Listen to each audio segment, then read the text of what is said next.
Assalamualaikum teman-teman. Ketemu lagi dengan Ustazah di pembelajaran IPA kelas 5 tema I. Kali ini kita akan belajar tentang zat tunggal dan campuran. Selamat menyaksikan. Siapa yang suka minum minuman segar seperti ini?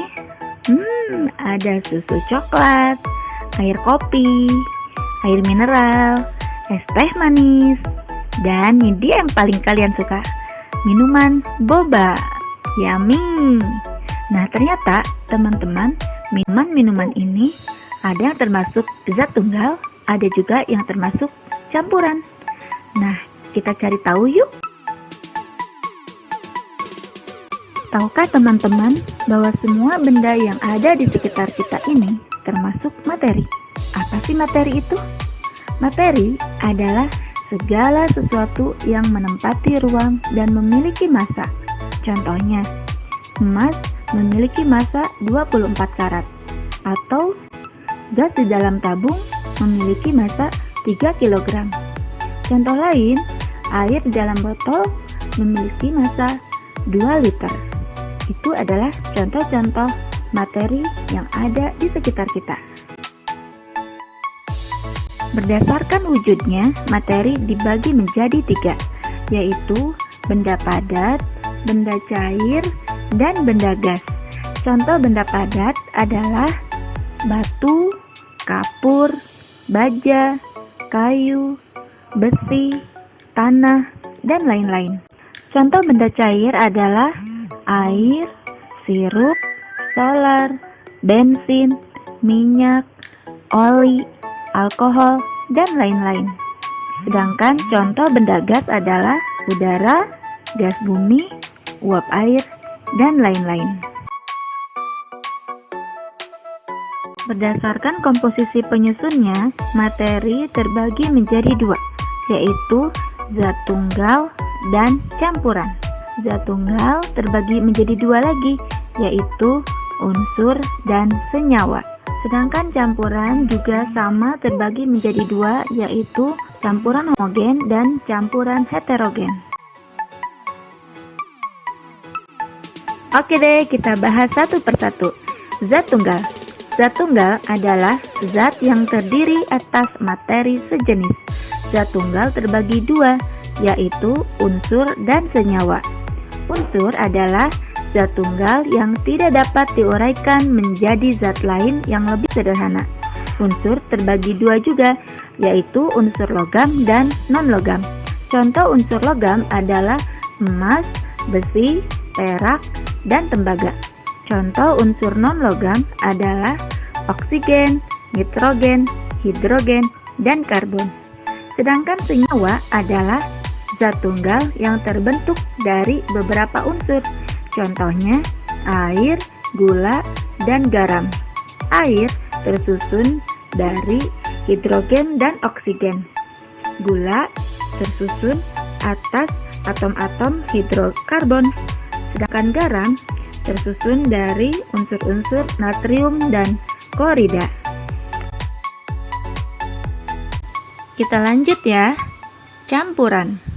Campuran adalah zat yang terdiri atas beberapa jenis materi atau zat tunggal yang dicampurkan. Campuran terdiri dari 2 macam, yaitu campuran homogen dan campuran heterogen. Campuran homogen adalah campuran yang zat penyusunnya tercampur merata atau sempurna. Karena tercampur merata atau sempurna, maka zat penyusunnya tidak dapat dibedakan lagi.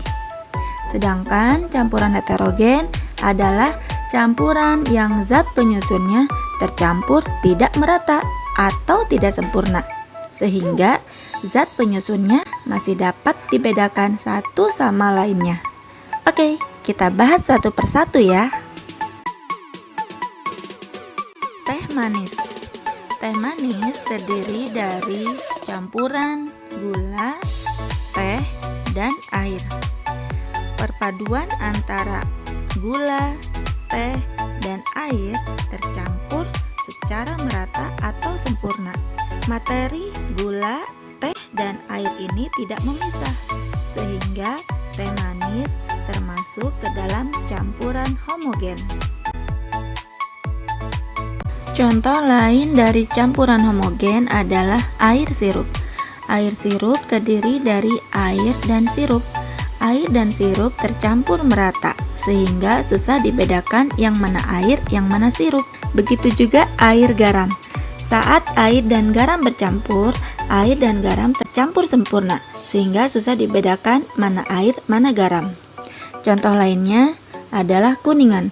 Kuningan terbuat dari seng dan tembaga. Saat sudah terbentuk kuningan, susah dibedakan yang mana seng, yang mana tembaga. Begitu juga dengan udara. Udara yang kita hirup ini ternyata terdiri dari beberapa zat penyusun loh. Zat penyusun terbanyak dari udara ini adalah nitrogen, oksigen, argon, karbon dioksida, dan gas-gas lain. Namun, yang kita hirup hanya satu saja, udara, padahal terdiri dari beberapa materi. Oke, lanjut ya, kita ke campuran heterogen. Masih ingat kan campuran heterogen? Campuran heterogen adalah campuran yang zat penyusunnya tercampur tidak merata atau tidak sempurna, sehingga zat penyusunnya masih dapat dibedakan satu sama lainnya. Contohnya, air kopi. Air kopi terdiri dari air, gula, dan kopi. Pada dasar gelas terdapat endapan kopi akibat dari tidak terlarut sempurnanya antara kopi dengan air dan gula. Terjadi endapan di dasar gelas. Karena materi-materi tidak tercampur secara merata atau tidak sempurna, maka air kopi termasuk campuran heterogen. Sama juga dengan air tepung. Air dicampur dengan tepung, maka di dasar gelas akan terlihat endapan tepung. Materi tepung yang tidak tercampur secara merata ini juga termasuk campuran heterogen.